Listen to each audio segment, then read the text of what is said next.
ઉપાસકની ઉપાસના મિથ્યા, જેના દર્શન વિના સાધુની સાધુતા મિથ્યા, જેના દર્શન વિના ગ્રહસ્થ જીવન મિથ્યા, જેના દર્શન વિના વાનપ્રસ્થ જીવન મિથ્યા, જેના દર્શન વિના જીવની સમાધિ મિથ્યા, જેના દર્શન વિના જીવ દર્શન મિથ્યા, જેના દર્શન વિના સૂર્યનો પ્રકાશ મિથ્યા, જેના દર્શન વિના ચંદ્રની શીતળતા મિથ્યા, જેના દર્શન વિના આકાશની અનંતતા મિથ્યા, જેના દર્શન વિના પૃથ્વીનું ધૈર્ય મિથ્યા, જેના દર્શન વિના આત્મદર્શન મિથ્યા.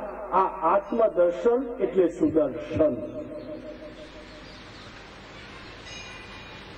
સત ચિત આનંદ.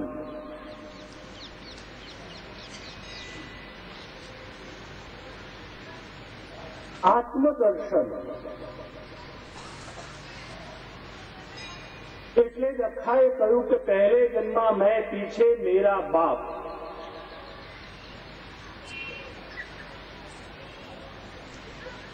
પહેલા માણસે આપણે આપણી પોતાની આત્મજાગૃતિ કરવાની. પીછે મેરા બાપ એટલે પરમાત્માનો સાક્ષાત્કાર, એની પ્રાપ્તિ.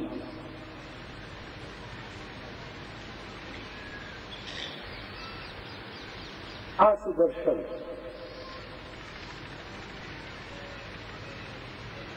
મોટો હોવા છતાં, અધિકારી હોવા છતાં,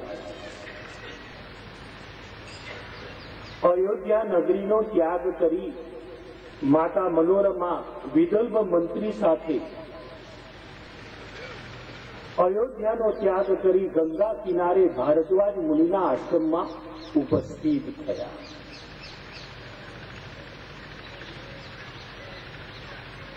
પોતાના દોહિત્રને ગાદી પર બેસાડવા માટે બંનેના પિતા ઉપસ્થિત થયા હતા. મનોરમાના પિતા વીરસેન અને લીલા વ્યક્તિના પિતા યુદ્ધાજી. પણ આ યુદ્ધની અંદર વીરસેનનો નાશ થયો. વીરસેન એટલે સંયમ, યુદ્ધાજીત એ પાપમન. કંસારાની દુકાનમાં 100 થાળી પડી હતી.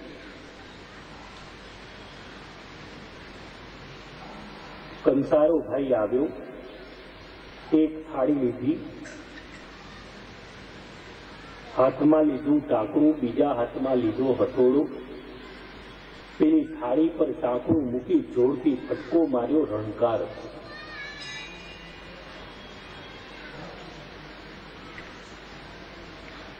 એટલે પેલી 99 થાળી કહેવા લાગી, જોયું તમારામાં તો કશું રણકારે નથી, તમે તો બોબડી છો, મારામાં જો કેવો રણકાર છે.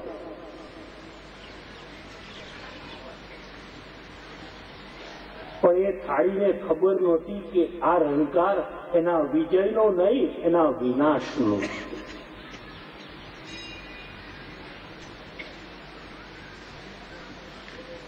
એક પછી એક કાણા પડવા માંડ્યા, થાળી ચારણી બની.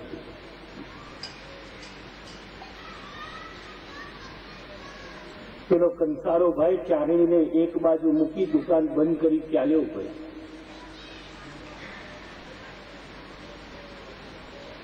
પેલી ચારણી પેલી 99 થાળી કે છે કે કેમ મારી જોડે બોલતી નથી? હું તો તમારા જેવી જ છું ને. 99 કહેવા લાગી કે ના, પહેલા હતી, પહેલા તું થાળી હતી, હવે ચારણી બની ગઈ. માતા ભગવંત મિત્રો, માએ પરમાત્માએ આપણને અખંડ સંયમ સાથે મોકલ્યા હતા.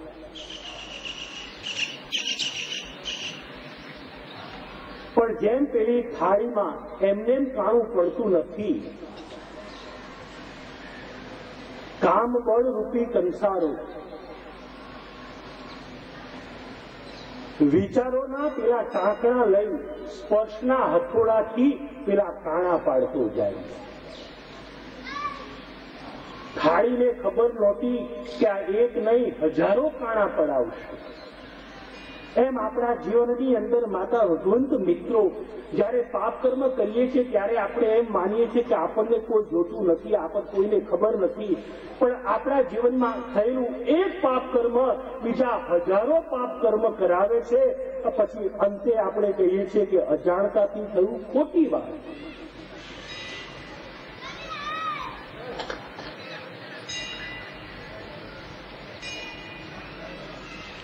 એટલા માટે જ વારંવાર ભાગવત ભગવાન કહે છે કે મનને, વિચારોને શુદ્ધ રાખો, મનને નિષ્ક્રિય ન પડવા દો. જો મન નિષ્ક્રિય પડી ગયું તો આ સંસારમાં ભટકવાનું ચાલુ કરી દે.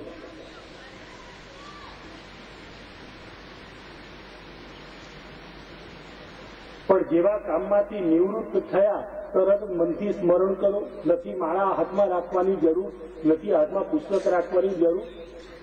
આપણે મનથી સ્મરણ કરીએ છીએ એ જગદંબાને ખબર છે, બસ જગતને બતાવવાની ક્યાં જરૂર છે.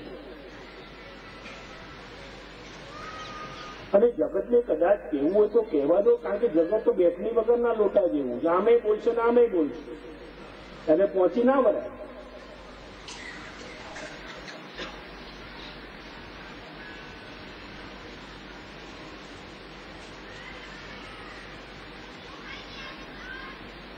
એટલે જ વિચારોમાં પવિત્રતા. પણ સંસારો રૂપી કામબળ ખરો, પણ પેલો હથોડો એકલું ટાંકણું કઈ કાણા પાડી ન શકે. એના માટે પેલો હથોડો જોઈએ. હથોડો એટલે સ્પર્શ.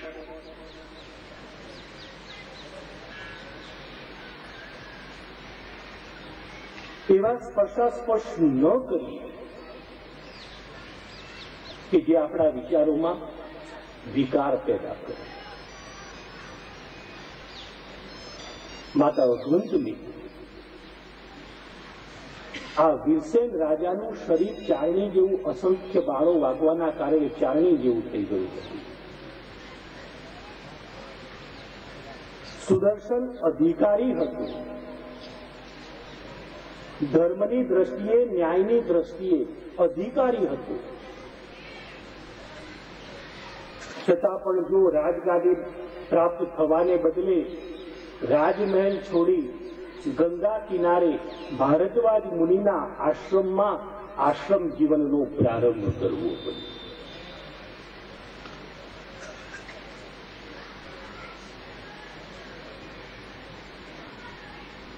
આપણે અધિકારી છીએ છતાં આપણે ભોગવી શકતા નથી. આ તરફ જેને અધિકાર નથી તેઓ શત્રુજીત અયોધ્યાની ગાદી પર આવ્યો. પોતાના દોહિત્રને ગાદી પર બેસાડી યુદ્ધાજીત પોતાના નગર તરફ ગતિમાન થતો હતો ત્યારે માર્ગમાં એને સમાચાર મળ્યા કે મનોરમા અને સુદર્શન ભારદ્વાજ મુનિના આશ્રમમાં આશ્રમ જીવન વ્યતીત કરી રહ્યા છે. ત્યારે ભારદ્વાજ મુનિના આશ્રમ તરફ ગતિમાન થયું કે મનોરમાને ભ્રષ્ટ કરી સુદર્શનનો નાશ કરીશું. આ તરફ મનોરમાને પણ સમાચાર પ્રાપ્ત થયા કે લીલાવતીનો પિતા યુદ્ધાજીત મારા પુત્ર, નાના પુત્ર સુદર્શનનો નાશ કરવા અને મને ભ્રષ્ટ કરવા આવી રહ્યો છે. ત્યારે ભારદ્વાજ મુનિના ચરણ શરણમાં જે પ્રાર્થના કરી કહેવા લાગી કે હે મુનિ, મારો પુત્ર સુદર્શન હજુ બાળક છે, નાનો છે. મને રાજ્યની કોઈ આવશ્યકતા નથી, મને કોઈ મોહ નથી. ક્રૂર અંતઃકરણ વાળો યુદ્ધાજી મારા પુત્ર સુદર્શનનો નાશ કરવા આવી રહ્યો. ત્યારે ભારદ્વાજ મુનિ કહે છે કે હે સતી, તું સુખેથી આશ્રમમાં જીવન વ્યતીત કર, કોઈ પણ જાતનો ભય રાખીશ નહીં. આ તરફ યુદ્ધાજીત પોતાની પ્રચંડ પ્રબળ સેના સાથે ભારદ્વાજ મુનિના આશ્રમ પાસે આવી ઉપસ્થિત થઈ.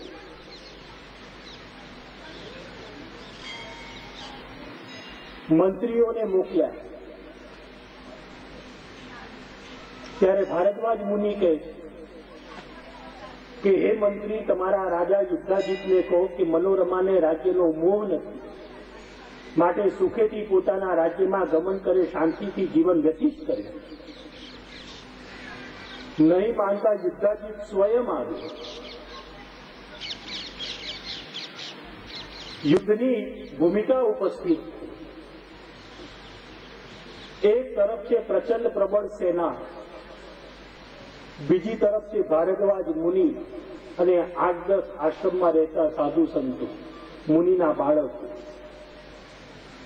પેલા પાસે શસ્ત્રો છે, આમની પાસે પેલા ખાખરાના દંડ છે. જો બંને વચ્ચે યુદ્ધ થાય તો ક્ષણ માત્રમાં આ ભારદ્વાજ મુનિ ને મુનિ બાળકો અને અન્ય મુનિઓનો નાશ થઈ જાય.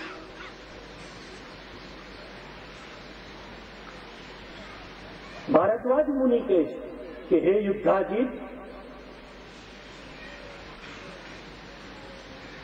મનોરમાને રાજ્યનો કોઈ મોહ નથી. સુદર્શન હજુ બાળક છે. સ્ત્રી હત્યા અને બાળ હત્યા આ કરવાના પાપમાંથી તું મુક્ત થા, તારા રાજ્યમાં ગમન કર. પણ યુદ્ધાજીતે યુદ્ધની ઈચ્છા વ્યક્ત કરી.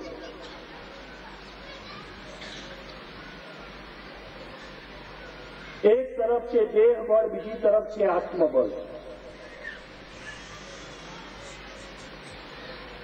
દેહ બળ તો સારું ખાઈએ તો શરીર જરા સારું રહે, પણ આત્મબળ બજારમાં મળતું નથી.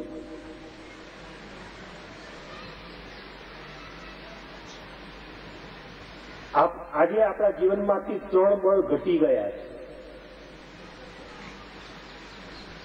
3 બળ ઘટી ગયા છે. મનોબળ, નૈતિક બળ અને આત્મબળ.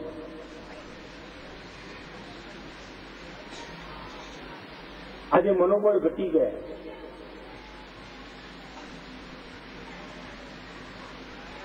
આજે જો કોઈ વાતનું એનો નિર્ણય લેવાનો હોય તો આપણે જલ્દી નિર્ણય ડિસિઝન લઈ શકતા નથી. 10 જણને પૂછવા જઈએ, હું આ કરું, હું આ લઉં, હું આમ કરું. એટલે તને તારી પોતાની જાત ઉપર વિશ્વાસ નથી.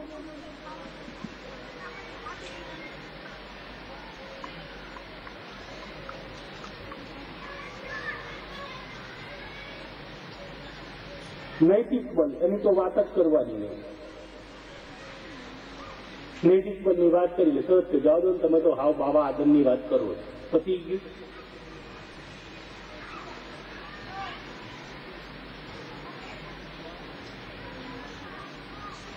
અને આજે આત્મબળ ક્યાં રહ્યું?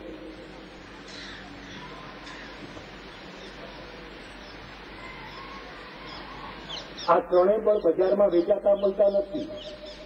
રામોસણામાં કે મહેસાણામાં મળતા હોય કે જો હા મારે થોડા થોડા લઈ જવા છે.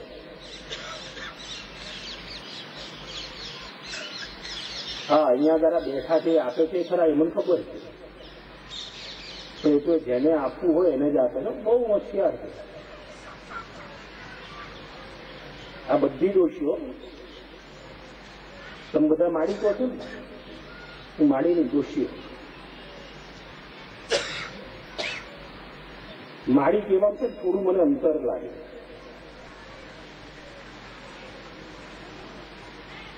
માડી કહેવામાં મને થોડું અંતર લાગે, પણ દોષી કહેવામાં છે ને મને એમ લાગે છે કે ના, મારી પોતાની માં છે એટલે એને હું કહી શકું. એટલે આ બધી દોષીઓ બધું જાણે છે. પછી બહુ હોશિયાર, 1 નંબરની. અમે માં હોશિયાર હોય, જોડી એટલી જ ભોળી, એને ભોળવતા વાર ના લાગે.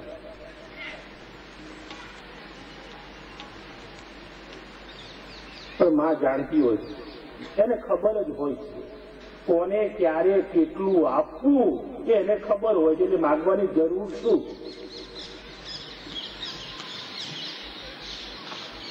માને ખબર જ હોય કે દીકરાને ક્યારે શું જોઈશે. અને માતા ભગવંત મિત્રો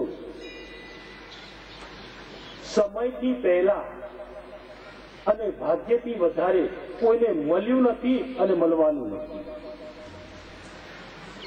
સમયથી પહેલા કોઈ દિવસ કોઈને મળે તો એનો સદુપયોગ નહીં કરી શકે, અને ભાગ્યથી વધારે કોઈ દિવસ કોઈને કંઈ મળતું જ નથી.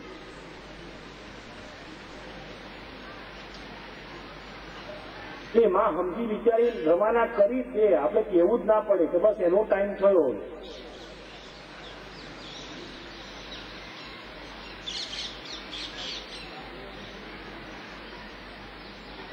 માતા ભગવંત મિત્રો, આ ત્રણ બળ, મનોબળ, નૈતિક બળ અને આત્મબળ, એ બજારમાં મળતા નથી, પુસ્તકો વાંચવાથી મળતા નથી. ગંગામાં ડૂબકા ખાવ તોય ના મળે.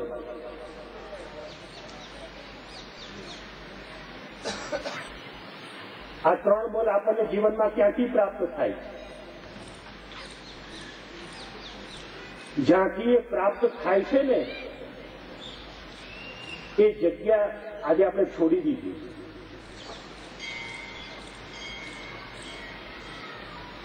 જીવનમાં નિત્ય કર્મ હોવું જોઈએ. આપણા જીવનમાં જો આ ત્રણ બળ આવતા હોય તો આપણા જીવનમાં રોજ જે નિત્ય કર્મ છે, સંધ્યાકાળનો સમય છે, પ્રેમને અનિશુદ્ધ બનાવવો છે, તો માના ચરણ કમલમાં આજથી સંકલ્પ કરો, નિત્ય કર્મ કંઈક કરશે.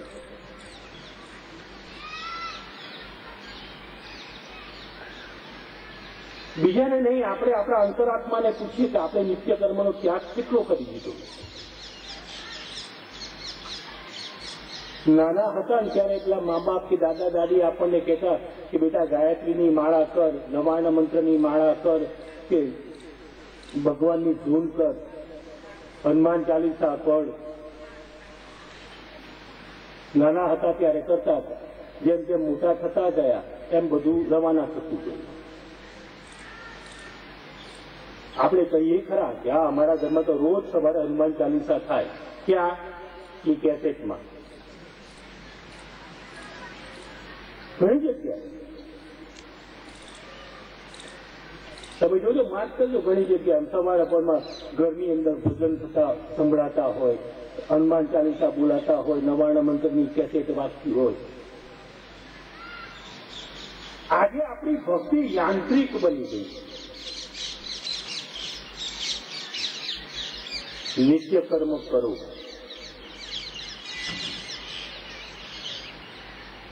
પ્રાતઃકાલે કરેલું કર્મ, પ્રાતઃકાલે કરેલું કર્મ આપણને મનોબળ આપે. મધ્યાહન કાલે કરેલું કર્મ એ નૈતિક બળ આપે, અને સંધ્યાકાલે કરેલું કર્મ આપણામાં આત્મબળ વધારે.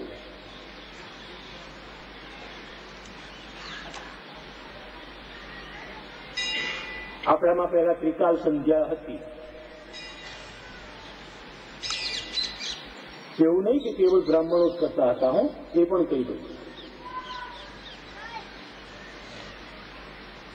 ત્રિકાલ સંધ્યા પહેલા હતી, 3 સંધ્યા કરવાની. પણ હવે તો સંધ્યા બાજુ પર રહી ગઈ. ચાલો આપને હું આ સંધ્યા બતાવું.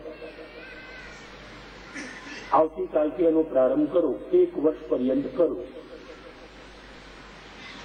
1 વર્ષ પછી આપને લાગે કે આપના જીવનમાં કંઈક આપણે શાંતિ અનુભવી શક્યા છે, તો ચાલુ રાખજો. તમને એમ લાગે કે ના, આ 1 વર્ષ કર્યું કોઈ ફેર નથી પડ્યો, તમારો બુટ અને મારું માથું આ માળીની સાક્ષીમાં કહું, બોલેલું ફરી નહીં ગયું.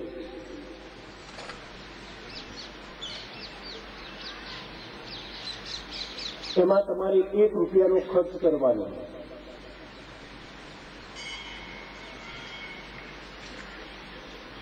સવારે પથારીમાંથી જાગૃત થાવ,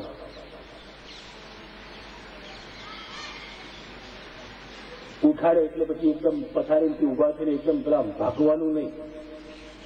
પથારીમાંથી જાગ્રત થાવ, સ્વસ્થ થાવ, પલાળકી વાળીને બેસો. 1 મિનિટ તમે જેને માનતા હો એનું સ્મરણ કરો.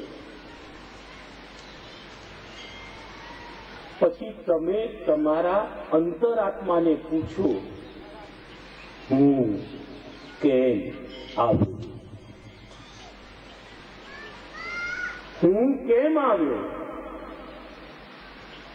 પિતા બનવા, પુત્ર બનવા, માતા બનવા, દીકરી બનવા, શેઠ બનવા, સાહુકાર બનવા, સંત બનવા, સાધુ બનવા, જતિ બનવા, જોગી બનવા, સાહુકાર બનવા, હું કેમ આવ્યો? ચાલો તમારી સંધ્યા પૂરી થઈ. સ્નાન જે કંઈ કરી પૂજા પાઠ કરતા કરી લો, પતી ગયું.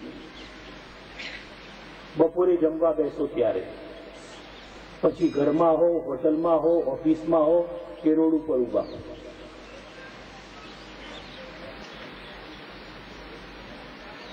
હવે 11 પછી શરૂઆત થઈ જશે લગ્નગાળાની, એટલે બુફે ડિનરમાં ઉભા. આ બુફે તો દુઃખે કરી નાખે છે. અને આ બુફેની ડીશ હોવું એટલે મને કોણ યાદ આવે? બુફેની ડીશ આમ લઈને આપણે નીકળીએ, શાક હોય, પૂરી હોય, પછી ફરસાણ હોય, ચટણી હોય, મરચાં હોય, આ બાજથી રેલો આમ જાય, આ બાજથી રેલો આમ જાય, આ બાજથી રેલો આમ જાય. આ થાળી જેવું એટલે મને કોણ યાદ આવે?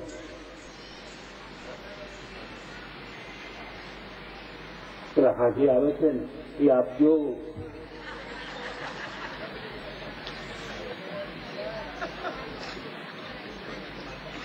નથી બૂમ પાડતા બહારથી બૂમ પાડે કે આપજો.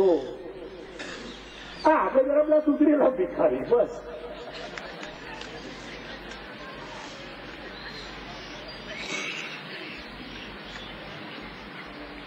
મને તો બુફે જોઈને જ એવો કંટાળો એમ થાય કે બીજા નથી ખબર.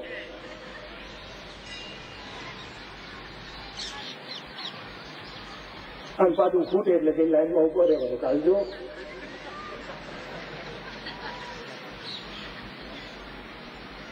આવું 51 ચાંગલો કરવાનું, પાછું લાઈનમાં ઉભું રહેવાનું. તો પેલો જાણે કે 51 ચાંગલો કરી 75 ખાઈ જવાનો છે. આપણી બહુ હોશિયાર છે કે હાથની પરવાહી ન થઈએ એટલે ઘેર જઈને રાતે રાંધવું ના પડે.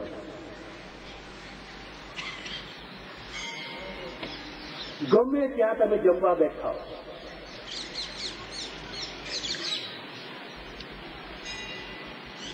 અન્નનો કોળિયો મુખમાં મૂકતા 1 મિનિટ આંખ બંધ કરી પરમાત્માએ તમે જેને માનતા હો એને યાદ કરી તમે તમારા અંતરાત્માને પૂછો, હું કોણ?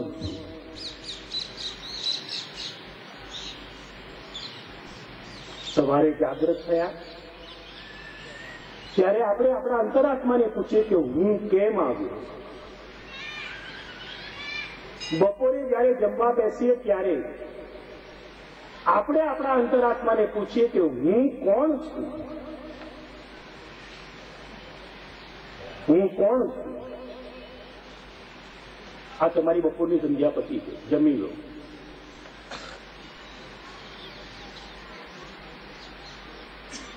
ઘણા પાછી એવી એવું હોય કે ઘેર જમવા બેઠા હોય ને, પીરસાવાની શરૂઆત થાય, શાક આવે એટલે શાક ખાવાનું ચાલે.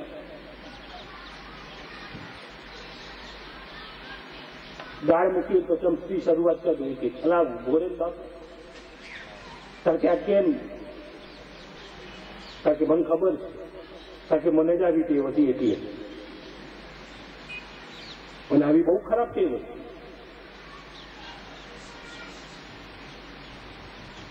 એટલે જમવાનું થાય ને તો મારી મા મને સૌથી છેલ્લો બોલાવે, એટલે પીરસાઈ ગયું ને પછી એ વખતે જ આપણે થાળી પર વારો આવે.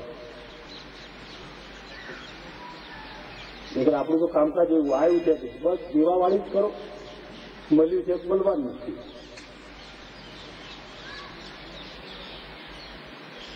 સાંજે થાળી પર જમવા બેસો ત્યારે સ્મરણ કરી તમે તમારા અંતરાત્માને પૂછો, મેં શું કર્યું? મેં શું કર્યું?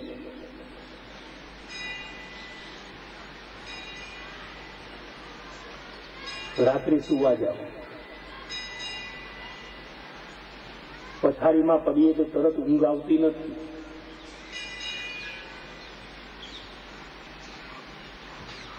પ્રભુ આપણે છૂટા હઈએ પણ મગજમાં વિચારો દોડતા હોય, કાલે આને મળવાનું છે, આને ચેક આપવાનો છે, આનું આ કરવાનું છે, આનું આમ કરવાનું છે. આપણે પ્લાનિંગ કરતા જ રહીએ. માતાઓ તમે સુવા જાઓ તરત નીંદર નથી આવતી. આમ પથારીમાં સુતા સુતા આમ આંખ બંધ કરીને વિચારો છો ને, પાછળનું બારણું બંધ કર્યું, ફ્રીજ બંધ કર્યું, દૂધની તપેલી ઠેકાણે મૂકી, રસીદ એક બાજુ મૂકી, તિજોરી બંધ કરી, આ બધું સુતા સુતા યાદ કરી લો છો. પથારીમાં બેસો,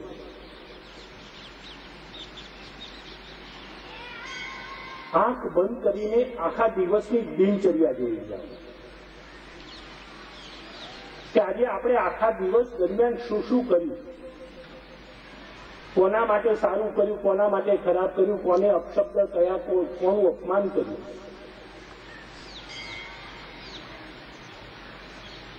પ્રાર્થના કરો, હે માં, આજે દિવસ પર્યંત મારી વાણી, મારું વતન, મારા વિચારથી કોઈને પણ દુઃખ થયું હોય તો માં મને ક્ષમા કરજો.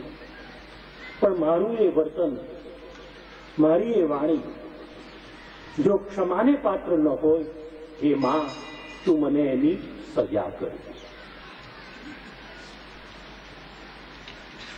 1 વર્ષ, રાજુ નહીં, 1 વર્ષ પર્યંત આનું પાલન કરો. આપને એમ લાગે કે ના જીવનમાં કંઈક શાંતિની અનુભૂતિ થઈ છે, તું માનું છું. વારંવાર કહું છું કે જીવન અનુમાન માટે નથી, જીવન અનુભવ માટે બનવું.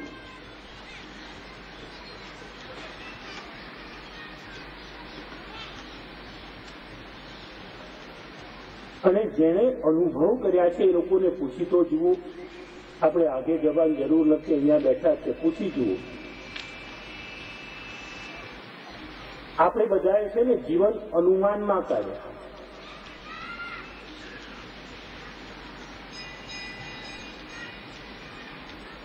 વિદ્વાનો અનુમાન કરે છે અને આ સંતો જીવનમાં અનુભવ કરે છે. બસ આપણામાં ને એમનામાં આટલો જ છે. આપણે અનુમાનમાં જીવન પૂરું કરી નાખીએ. આ લોકો જીવનમાં અનુમાનમાં માનતા નથી, અનુભવમાં જ માને.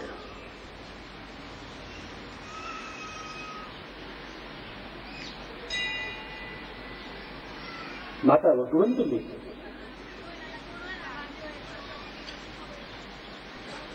જીવનમાં નિત્ય કર્મ કરવાના કારણે આપણા જીવનમાં મનોબળ, નૈતિક બળ અને આત્મબળની પ્રાપ્તિ થાય છે.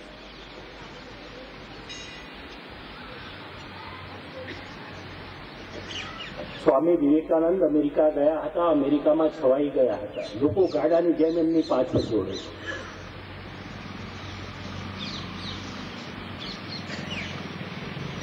ગાડાની જેમ એની પાછળ. અમુક વિધર્મીઓને આ બધું ગમ્યું નહીં, એટલે નક્કી કર્યું કે ગમે એમ કરીને વિવેકાનંદને ભ્રષ્ટ કરવા, એમનું અપમાન કર્યું. એ વખતે અમેરિકામાં એક ગણિકા, એની સાથે આ લોકોએ કરાર કર્યો કે સ્વામી વિવેકાનંદ આ હોટલમાં રહેશે, પાછળ બગીચો છે, રોજ સંધ્યાકાળે સ્વામીજી એકલા બેઠા હોય. તે વખતે ત્યાં કોઈ હોતું નથી. તું સંપૂર્ણ નગ્ન અવસ્થામાં જઈ અને સ્વામીજીને ભેટી પડજે. અમે આજુબાજુ છુપાયેલા હઈશું, ફોટા પાડી લઈશું, તને પૈસા મળશે, પ્રસિદ્ધિ મળશે. પેલી બાઈ પણ વિવેકાનંદથી પ્રભાવિત થયેલી હતી. બધું ગોઠવાઈ ગયું. નિયમ પ્રમાણે સ્વામી વિવેકાનંદ એ તો પોતાની મસ્તીમાં પાછળ આવીને ખુરશી પર બેઠા, આંખ બંધ કરી જગદંબા કાલીનું સ્મરણ કરી રહ્યા. પેલી બાઈ સંપૂર્ણ નગ્ન અવસ્થામાં વિવેકાનંદને ભ્રષ્ટ કરવા માટે, એમને ભેટવા માટે સામે ચાલી જવા લાગી. જ્યાં 3 ડગલા બાકી રહ્યા, 3 જ ડગલા, આવી હતી સ્વામીજીને ભેટવા માટે, પણ 3 ડગલા બાકી રહ્યા. પણ સ્વામીજીના મુખ ઉપર એવું દિવ્ય તેજ હતું, એવું દિવ્ય હાસ્ય હતું. એ દિવ્ય તેજ જોઈ પેલી બાઈ વિવેકાનંદજીને ભેટવાને બદલે, એમને ભ્રષ્ટ કરવાને બદલે વિવેકાનંદના ચરણ કમલમાં પડી ગઈ. વિવેકાનંદજી જાગૃત થઈ ગયા. જોયું કરે એક નગ્ન સ્ત્રી. વિવેકાનંદજી ભાગી નહોતા ગયા. એમણે પેલી બાઈને બંને હાથથી પકડી અને ઉભા કરતા કહ્યું, માં, તારું સ્થાન મારા પગમાં નહીં, તારું સ્થાન તો મારા હૃદયમાં છે.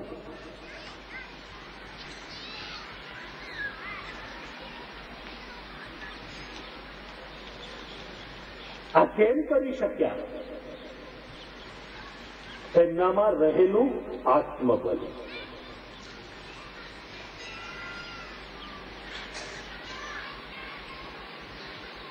એ વખતે વિવેકાનંદજી ભાગી નહોતા ગયા. હમણાં તો પાછું એક નવું તૂત ચાલુ થયું. ઘણા મહાનુભાવો એવી રજૂઆત કરે છે કે નારી નરક કી ખાન હે. લો, તો એ હિમાલયમાં પડ્યા હતા.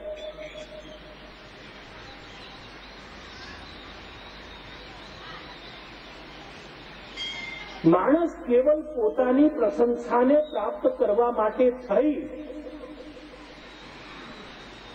પોતાની વાહવા થાય એટલા માટે થઈ, વિચાર્યા વિના બસ બોલે જવાનું, નારી નરક કી ખાન હે.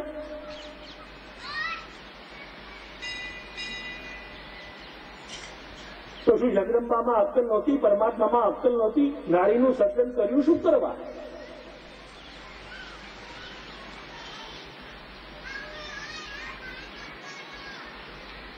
જીવનમાં માતા ભગવંત મિત્રો નિત્ય કર્મ કરો. હું એમ નહીં કહું કે રોજ કલાક બગાડો, ના.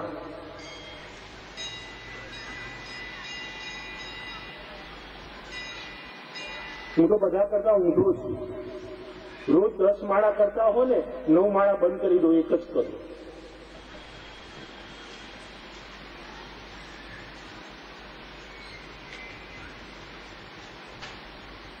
એક જ માળા કરો. આપણે કહીએ ખરા કે રોજ મારે 11 માળા કરવાની. નાક મળતો આવ્યો, તારી પાછળ હું આવ્યો. ડોશી માળા કરતી હોય, બાબલો રડે એટલે બૂમ પાડે, અરે વહુ જોજો આ બાબલો કેમ રડે છે? અરે બાપા જે લેશે એની માં, તું તારે એમ ધ્યાન રાખ લે. એટલે નક્કી થયું ને કે આપણું મન માળામાં નથી.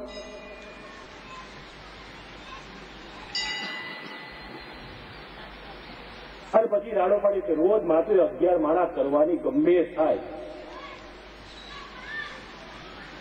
એ માળાના મણકા ઘસાયા, અહીં કેટલું ઘસાયું?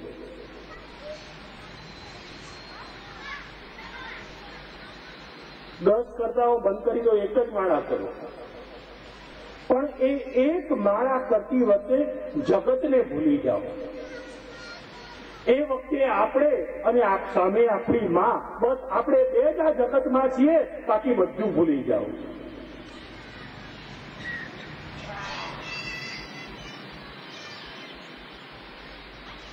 માં એ નથી જોતી કે તમે કેટલી માળા કરી, કેટલા પાઠ કર્યા, કેટલા જપ કર્યા, કેટલા તપ કર્યા. આપણી માં તો કેવલ આપણા હૃદયનો સાચો ભાવ જોઈએ.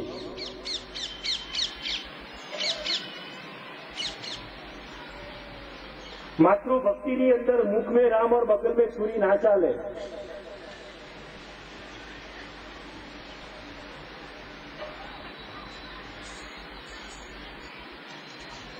નૈતિક કર્મ કરો.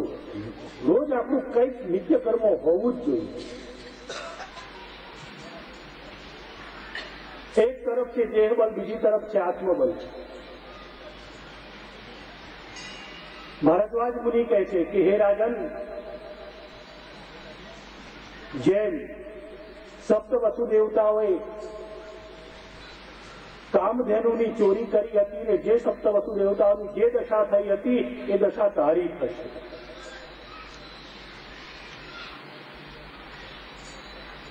વિશ્વામિત્રે કામધેનુની ચોરી કરી અને એની જે દશા થઈ હતી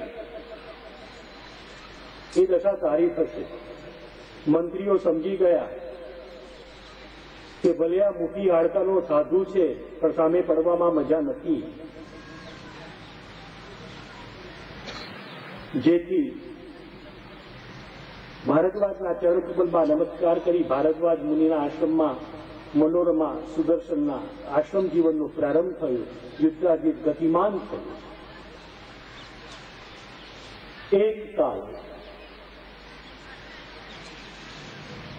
આ સુદર્શન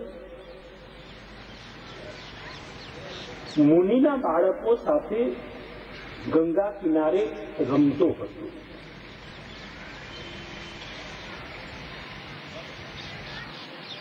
સામેથી વિદર્ભ મંત્રી આવતા હતા. અવસ્થા થવાના કારણે પગ ધ્રુજતા હતા. આ ધ્રુજતા પગવાળા વિદર્ભ મંત્રીને જોતા મુનિના બાળકો મશ્કરીમાં કહેવા લાગ્યા, ક્લીબા ગચ્છ, ક્લીબા ગચ્છ.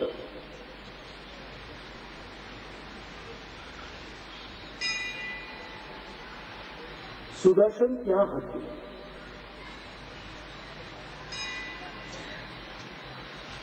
આ સુદર્શનના સ્ફટિક સમાન હૃદયમાં કલી શબ્દનો નાદ પકડાઈ ગયો.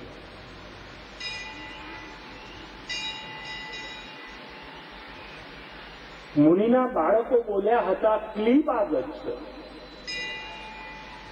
પણ સુદર્શન કલી બોલવા લાગ્યું.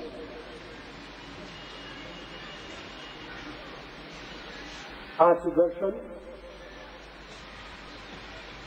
ગંગા કિનારાનો ત્યાગ કરી પર્ણકુટીરમાં બેસી પથ્થરના આસન ઉપર બિરાજમાન થઈ કલી કલી બોલતા જગદંબાના ધ્યાનમાં ધ્યાનસ્થ થઈ ગયું.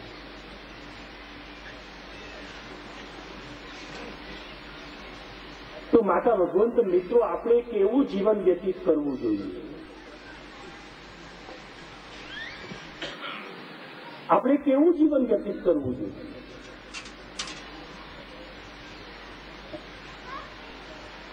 જીવન કેવી રીતે વ્યતીત કરવું છે એ જો બરોબર સમજવું હોય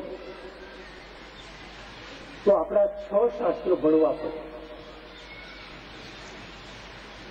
એક શાસ્ત્ર ભણતા ઓછામાં ઓછા 12 વર્ષ થાય. હવે 6 શાસ્ત્ર ભણીએ તો 12 બોતેર 10 વર્ષના કદાચ થઈ જઈને ભણવા આપણને આપણા બાપા મોકલી દે. જીવન કેવી રીતે જીવવું જોઈએ એ શીખવું હોય તો આ 6 શાસ્ત્ર ભણીને પાછા આવીએ ત્યારે બહુ આપણી ઉંમર થઈ ના હોય, ખાલી 82 વર્ષના થયા. હવે પછી જીવન જીવવા જેવું રહે ખરું? માના ભાગવતમાં એક જ લીટીમાં કહી દીધું, સુદર્શન ગંગા કિનારે મુનિના બાળકો સાથે આનંદ કરતો હતો. ગંગા એટલે ભક્તિ, કિનારો એટલે મર્યાદા, મુનિના બાળકો એટલે સદગુણ, આનંદ એટલે સંસાર.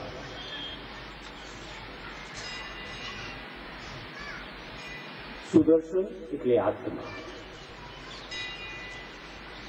જીવનની અંદર ભક્તિની મર્યાદામાં રહી સદગુણોને સાથે રાખી જીવન વ્યતીત કરીએ તો જીવનમાં ક્યાંય દુઃખ નથી.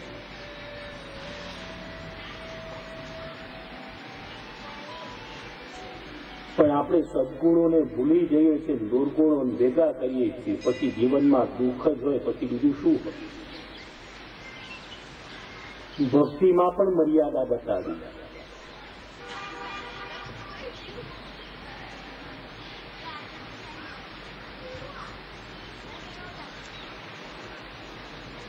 આપણા ધર્મશાસ્ત્રના નિયમ પ્રમાણે આપણામાં એક માન્યતા છે ને, ગુપ્ત દાન.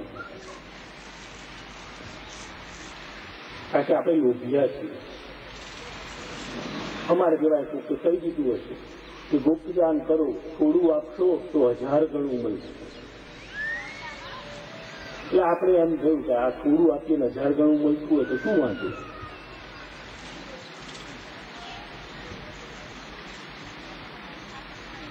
માતા ભગવંત મિત્રો, ગુપ્ત દાનનો અર્થ શું છે?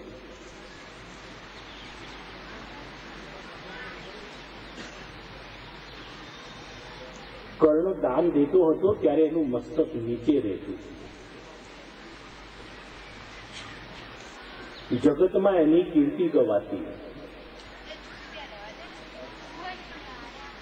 કે કર્ણ જેવો કોઈ દાનેશ્વરી નહીં.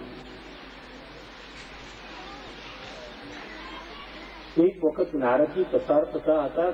કર્ણનું મસ્તક નીચું હતું ને દાન આપતું હતું. નારદજીને મનમાં થયું કે કર્ણ દાન કરે છે ને મસ્તક નીચું. લોકો દાન આપે તો આ મસ્તક ઊંચું રાખે. ના ના, અમે આપ્યું છે.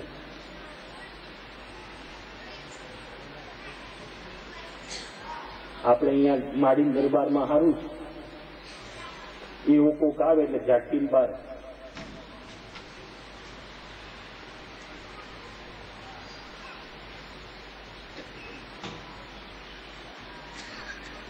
નારદજી પૂછે છે, કર્ણ કેમ આમ? કે તારું મસ્તક નીચે.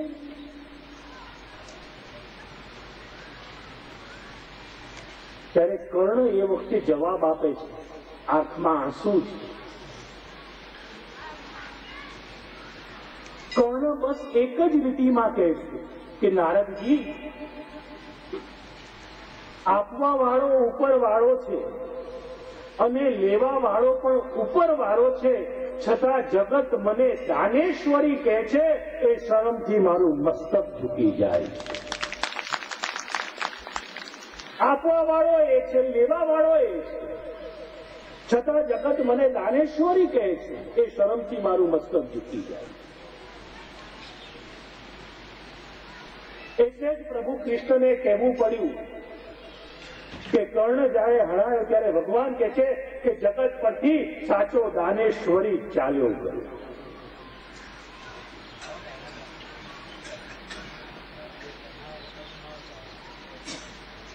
માતા ભગવંત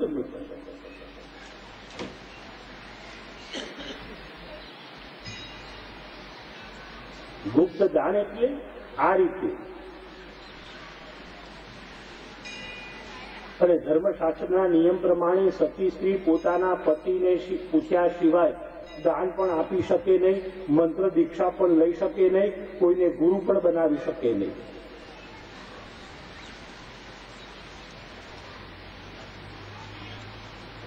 પણ આવું બધું જાહેરમાં ના કહેવાય.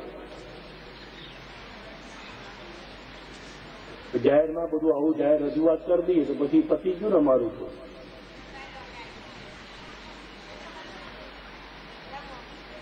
મેં પહેલા જ કહ્યું છે ને, આ મેં દુકાન નથી ખોલી.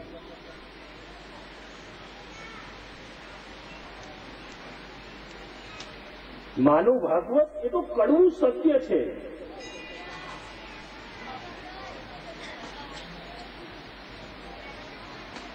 એક ડોશી કથામાં ગયું છે ને, મહારાજ બોલ્યા કે ગુપ્ત દાન કરો તો તમને સહસ્ત્ર ગણું મળે. ડોશી મનમાં થયું કે ના ના હું કરું, સહસ્ત્ર ગણું મળે. પોતાના પતિને પૂછ્યા વગર જઈને 5000 રૂપિયા લઈને આપી આવી. લો મહારાજ 5000. મહારાજે ભોળા ભાવે તો કોનું નામ? તો કે ના, ગુપ્ત, કોઈનું નહીં. કારણ કે પેલી મનમાં ગ્રંથિ બંધ થઈ ગઈ કે થોડું આપણને સહસ્ત્ર ગણું મળે. મહારાજ કે ભલે મળે. એટલે મહારાજે વિચાર કર્યો કે 5000 હું કરું શું? મહારાજે વિચાર કર્યો કે મંદિરમાં બધા દર્શનાર્થીઓ આવે છે, પાણીની પરબ નથી, લાવ પાણીની પરબ બનાવે. પાણીની પરબ બનાવી. ડોશીએ નામ લખવાની ના પાડી, કારણ કે પેલું ગુપ્ત સહસ્ત્ર ગણું 5ના 50 કરવા છે. મહારાજને એમ થયું કે બિચારી માએ આપ્યું છે લાવી બધા, કે એમણે ભોળા ભાવે પેલા બાપજીએ પાણી પીવાના ગ્લાસ પર પેલી માનું ને એમના પતિનું નામ લખી દીધું. પેલા મહારાજને એમ કે ના દે બેન તમે 5000 આપ્યા, એનું નામ તો ક્યાંક રહેવું જોઈએ. ડોશી મનમાં આનંદ છે, ખાસ મેં ખૂબ દાન કર્યું, કોઈ કહ્યું નહીં, કોઈ કહ્યું નહીં. કર્મન કી ગતિ નારી. એક દિવસ એમના પતિદેવ રોજ દર્શન કરવા જાય, આજે તરસ લાગીને પાણી પીવા, અને જ્યાં પ્યાલો ઊંચો કરે ને ના હોય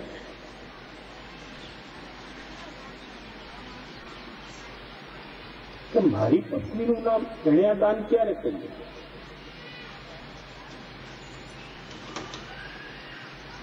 ગયા પોતાની પત્ની પાસે કે દેવી તમે મંદિરમાં દાન કર્યું? આપણી માતાઓ બહુ હોશિયાર હોય, તમને પૂછ્યા વગર તો પાણી નથી પીતી, આખું માથું પી જાવ એનું કશું નહીં. તમને પૂછ્યા વગર હું કશું આપું છું? કોઈ મને શી ખબર?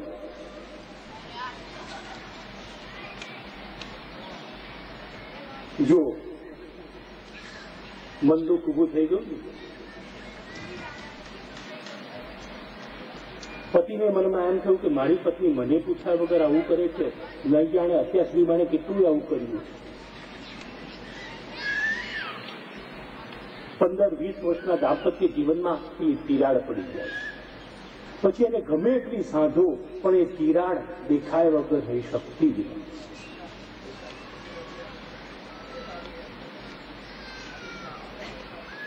માતાઓ જોઈ ગઈ.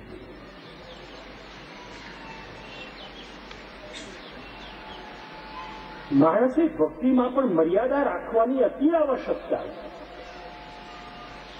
જ્યાં સુધી ગંગા મૈયા એના કિનારાની મર્યાદામાં રહીને વહે છે ત્યાં સુધી એને વંદન થાય, એમાં સ્નાન થાય, એની આરતી ઉતારાય. પણ એ જ ગંગા જયારે મર્યાદાઓ વટાવી દે, કિનારાની મર્યાદા છોડી દે, તો પછી એ ગંગાને વંદન કરવા જવાય ખરું? એની આરતી ઉતારવા જાય કોઈ? મર્યાદા વિનાનું જીવન નકામું, મર્યાદા વિનાનો ધર્મ નકામો, મર્યાદા વિનાની ભક્તિ નકામી, મર્યાદા વિનાનું ગૃહસ્થ જીવન નકામું, મર્યાદા વિનાનું સંન્યસ્ત નકામું, મર્યાદા વિનાનું દાન નકામું, મર્યાદા વિનાનું અન્ન નકામું, મર્યાદા વિનાનું માતા ભગવંત મિશ્રો મૃત્યુ પણ નકામું.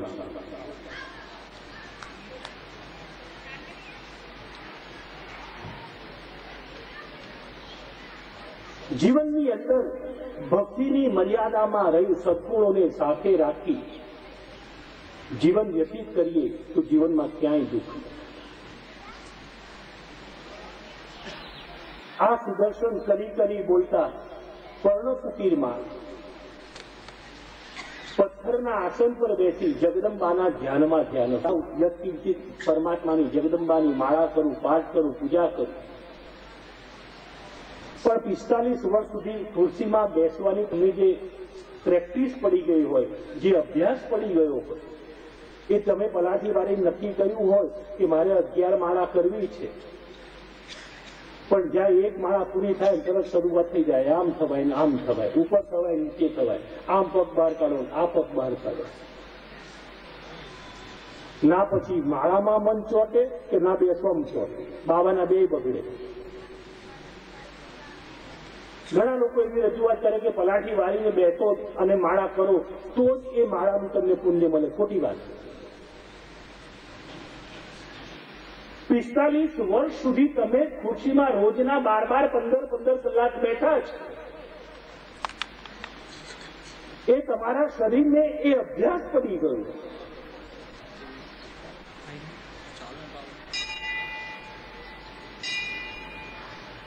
પછી તમે પલાઠી વાળવાનો પ્રયત્ન કરો તો જાજો સમય તમે પલાઠી ન વાળી શકો, એમાં દોષ આપનો નથી.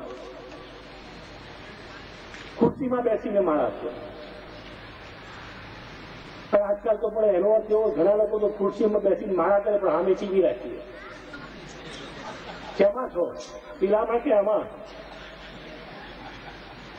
અને પાછા કે મતલબ આ તો રોજ માળા કરવાની, રોજ 15 પણ ટીવીની તમારી ખુરશીમાં બેસવાનું એટલે જ્યાં સુધી ગુરુ સેવા હોય ત્યાં ખુરશીમાં તમે બેસી માળા કરી શકો, એમાં કોઈ વાંધો નથી.